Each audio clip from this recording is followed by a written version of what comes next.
Welcome to the Roundtable.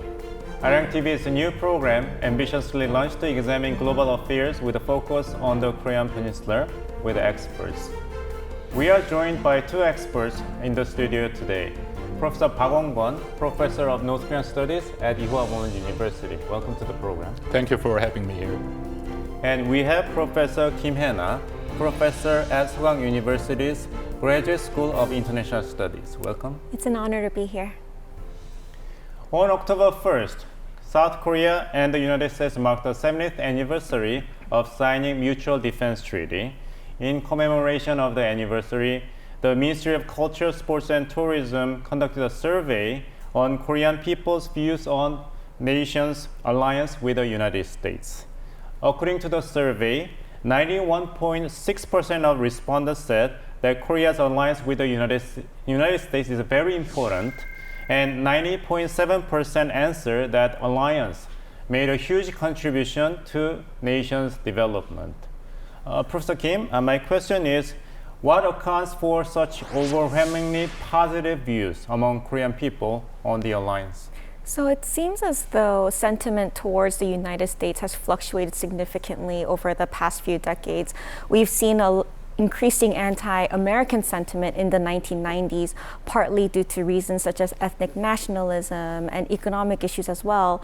But we've also seen since around 2010 an increasingly more pro-U.S. attitude. And this shift comes from many different reasons. But polling data has shown that when there was anti-American sentiment, the U.S. was viewed as Korea's biggest security threat. But now the U.S. is viewed as Korea's strongest ally in the international realm. And part of this may be due to the fact that there's increasingly negative sentiment towards global challengers such as Russia and China. And in fact, anti-Chinese sentiment is the strongest in Korea relative to any other country in the world. So we can definitely imagine that the Korea-U.S. alliance is going to become stronger over time, and that attitudes towards this alliance is also going to increase. I see.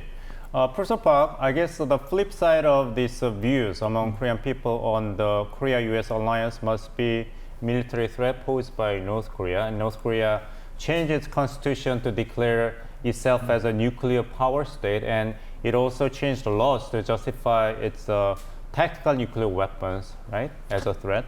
So what's your opinion about North Korea in the context of the bilateral security alliance between South Korea and the United States? Well, I think definitely the threat from the North Korea make such a huge impact on the ROK-US alliance. And you all know that since 2019 December, North Korea has proclaimed so-called frontal breakthrough line.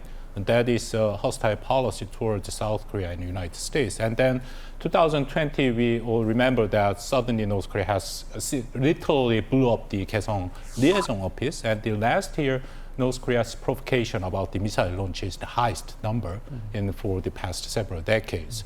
So far, even South Korea and United States governments, they definitely wanted to have a dialogue with North Korea, but North Korea has totally refused to any kind of meaningful exchange with these countries. And then you just mentioned that even last year, North Korea has passed another law about the formalize their nuclear position and how to use and all the conditions, and very detailed plan they had introduced by the Supreme People's Assembly. And then a couple of months ago, they also released, put those things in the highest, which is their constitution. So overall, the situation South Korean people feels a very serious threat from the North Korea. That's why the South Korea wants to have a strong, and we usually say the ironclad, the alliance with the United States. Because at this moment, South Korea, we don't have the nuclear arm, and we have to rely on the United States, especially so-called extended deterrence. You mentioned South Korea's extended nuclear deterrence against North Korea threat, and in commemoration of the 75th anniversary of the Armed Forces Day, which is October 1st. On September 26th, South Korean military resumed the parade of its armed forces, showing the military equipment for the three-axis system. And what is very important and impressive was the U.S. forces in South Korea actually joining the military parade. What do you make of such an event? I think it's a very simple way to show how strong the ROK-US alliance is. And you are exactly right. For past 10 years, almost decade, this is for the first time we actually have a military parade.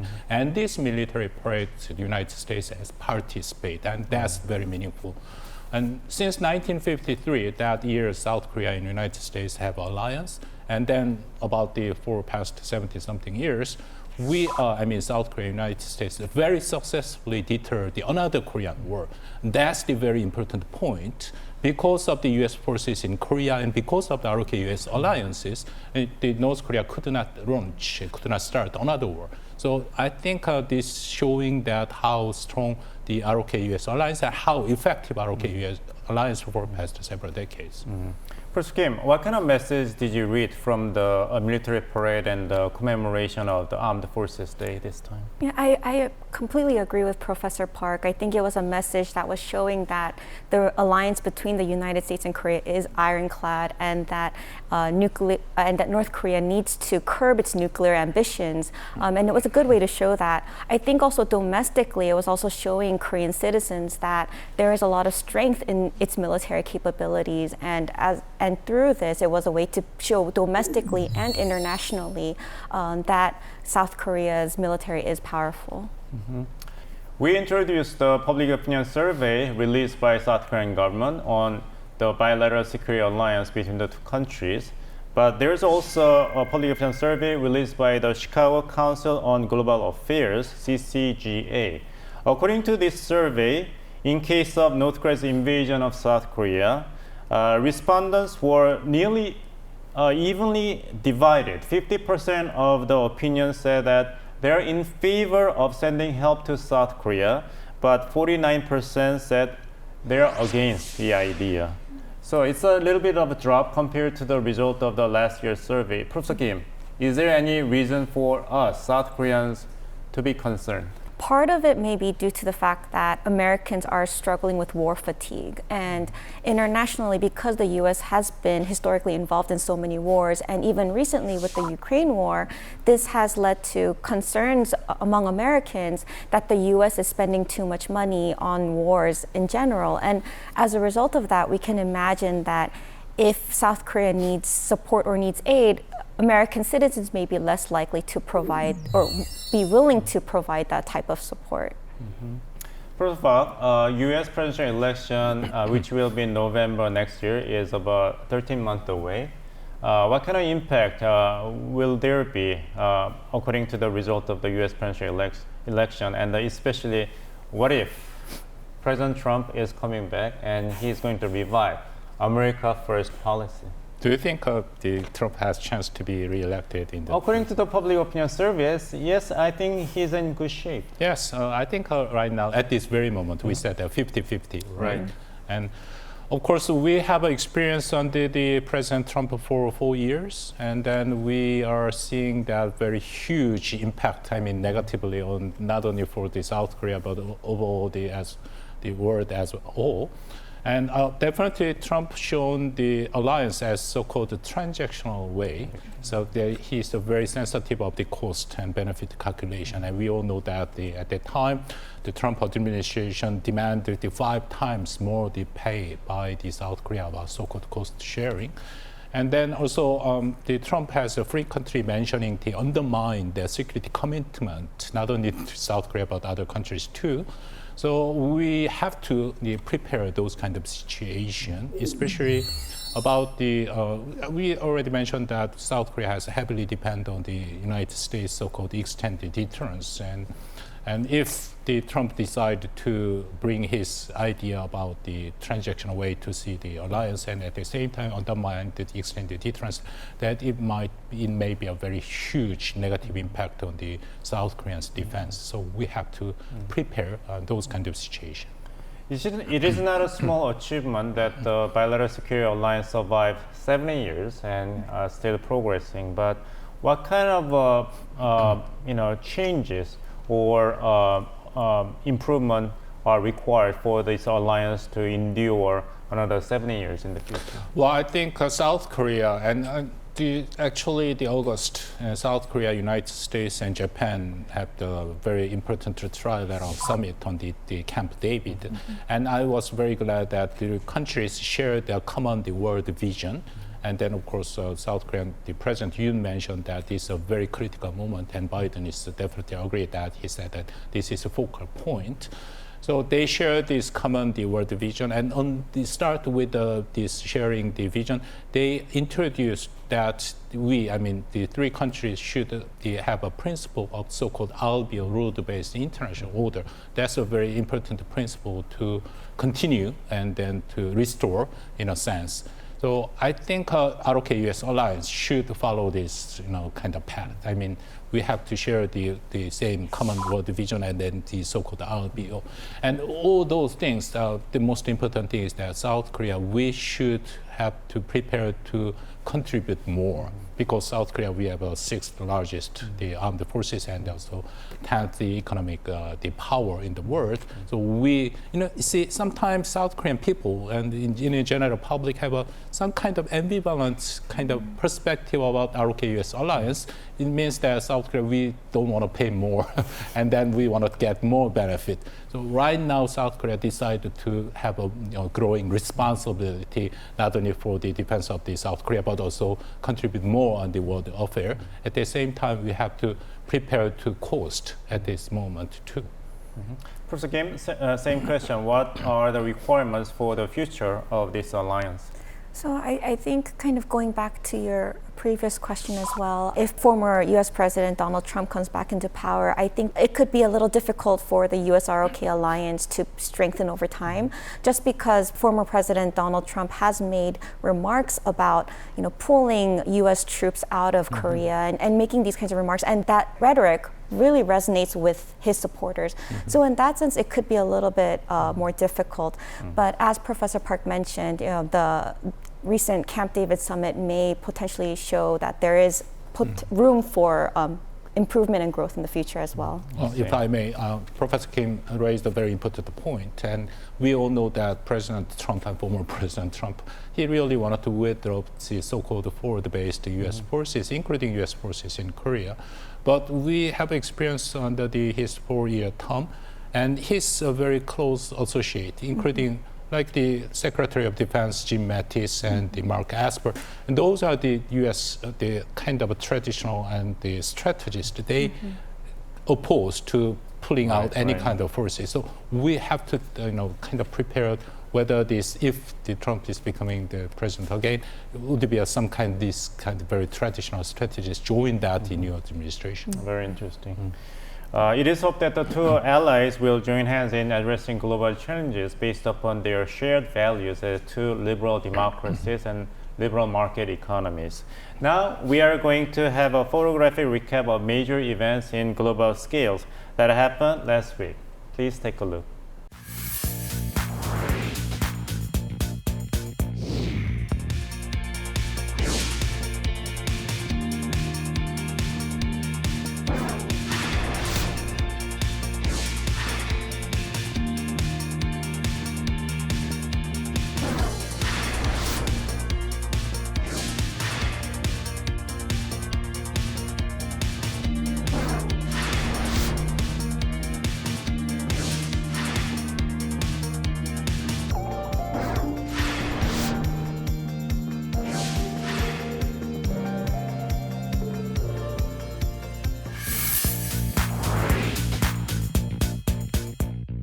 On October 8th, the Asian Games in Hangzhou, China, wrapped its 16-day journey, and China ranked number 1 in terms of number of medals it acquired, and South Korea was number 3. And North Korea did it pretty well compared to its last participation in the Asian Games. Professor Kim, what do you read about the Asian Games in overall? And it was expected to be an opening and a chance for North Korea after COVID-19 pandemics. I think the games in general are really interesting. I was happy to see that Korea won in soccer against Japan. But in terms of the overall games, I think there were a lot of political controversies that came up during the games themselves. And Professor Park, it was largely expected for the Xi Jinping government to revive its diplomatic initiatives by having series of meetings with the foreign dignitaries and delegates. And what do you read of the Xi Jinping government's performance? Well, overall, especially Xi Jinping, and he met the Prime Minister Han Duck-soo, and then South Korean government released that the Xi Jinping has intention to visit South Korea, and it's going to be a quite complicated issue because we all know that because of the couple of reasons. First, see, South Korea Yoon government has emphasized so-called reciprocity for the China. It means that the Xi Jinping's last visit to Korea was 2014, right. and then the former President Moon Jae-in has paid a visit to China for two times, 2017 and 2019. So President Yoon Suk-yeol has no intention to visit first unless the Xi Jinping is coming to South Korea. That's the first one.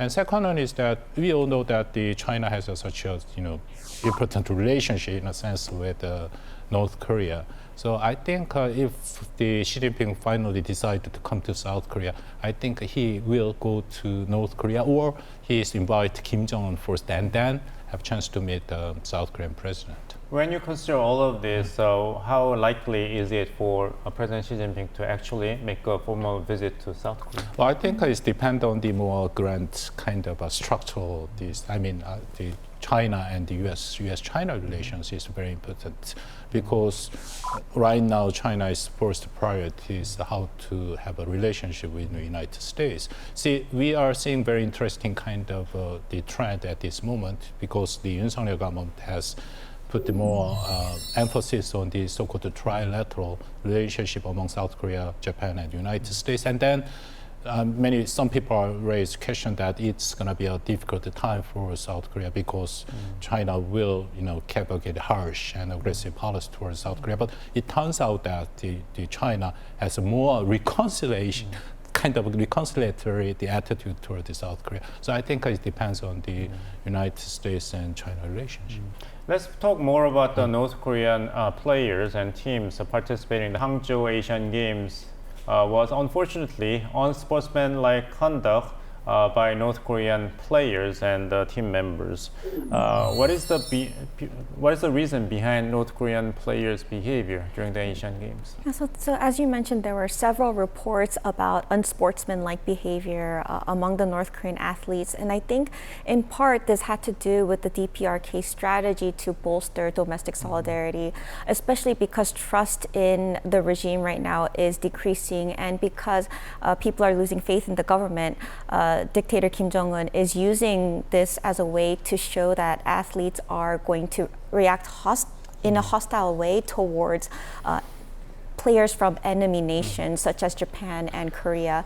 And even though Prime Minister Kishida has shown intention to communicate with North Korea, I think the recent Camp David summit has really irritated the dictator to the extent in which he wanted North Korean athletes to act out in this way and show that they are being hostile. And the North Korean reporters called the South Koreans "괴뢰," puppets. Yes, yes, they did. And I think this was all part of it. This wasn't necessarily the athletes themselves that were, acting out in this way, but it was all in part of the regime's strategy to make South Korea look a little bit more inferior.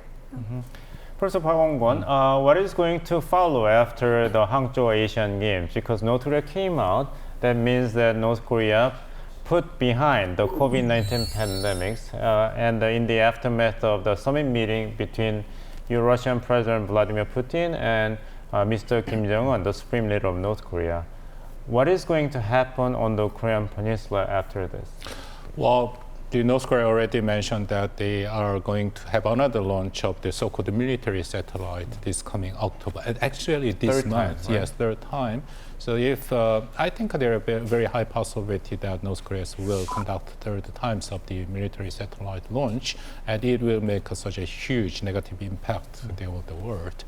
And as Professor Kim mentioned, that North Korea at this moment has a very difficult time because North Korea has literally blocked their border for past 3.5 years, and then very recently they are trying to open up their border, but still most of the North Korean people could not have this the economic activity as they have enjoyed just before this COVID-19 broke out. And at the same time, still North Korea is under the very huge and serious sanction.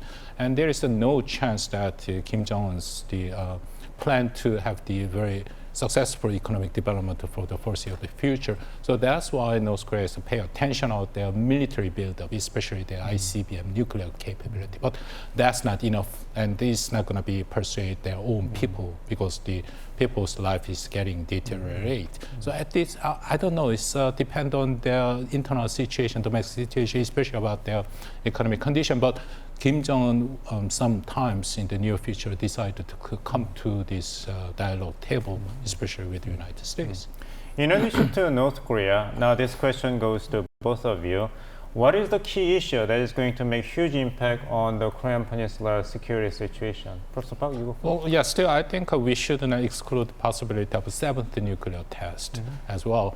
Usually when North Korea decided to come to this change of the phase, as we experienced like 2017 November, North Korea has conducted the so-called Hwasong-15 ICBMs, and then they changed to the so-called come to the Korean peace process. So seventh nuclear test can be this kind of give us some own reasoning that North Korea has finally come to the negotiation table. So we have to should not exclude the possibility of seventh. Any other global event or incident? Well, Putin's possible visit to Pyongyang, which many people mentioned that, but still we know that Russia is on the war.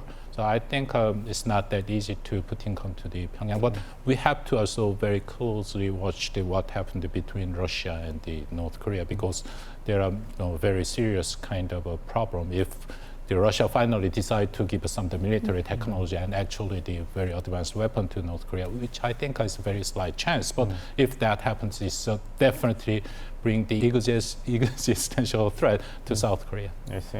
Professor Kim? I completely agree with Professor Park in the sense that if Russia provides any type of aid that can support North Korea in its nuclear capabilities, this could lead to not only problems within Asia, but it could irritate the relationship between these the liberal democracies as well as these autocracies that are starting to gain more power over time.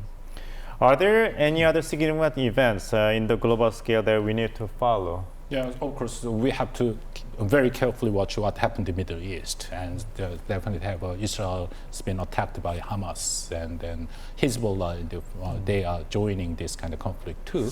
So right now, United States and many international community have very seriously criticized this very inhumane way of attack by Hamas to the Israel, and there are still very a possibility that it's going to be expanded and it's getting more serious threat, and it's definitely make impact all over the world, including the Korean Peninsula too.